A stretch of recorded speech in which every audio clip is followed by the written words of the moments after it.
ఓం నమ శివాయ. శివుడికి ఏ ఏ పదార్థాలతో అభిషేకం చేస్తే ఎలాంటి ఫలితాలు కలుగుతాయి అంటే ఇప్పుడు తెలుసుకుందాం. పాలతో అభిషేకం చేస్తే సుఖాలు కలుగుతాయి. తేనె కుబేరుడి యొక్క కృపకి పాత్రలమవుతాము, తేజస్సును పెంచుతుంది. పెరుగు ఆరోగ్యం, బలం.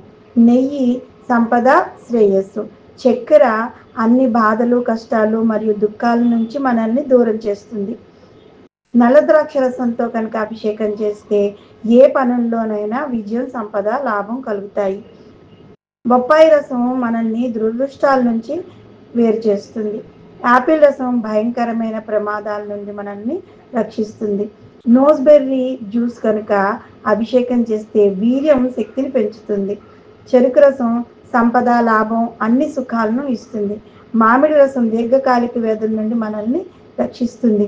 దానిమ్మ రసం ప్రతి పనిలోనూ విజయాన్ని ప్రసాదిస్తుంది. పైనాపిల్ జ్యూసు అద్వైతం అనే స్పృహను పొందడాన్ని కలుగజేస్తుంది.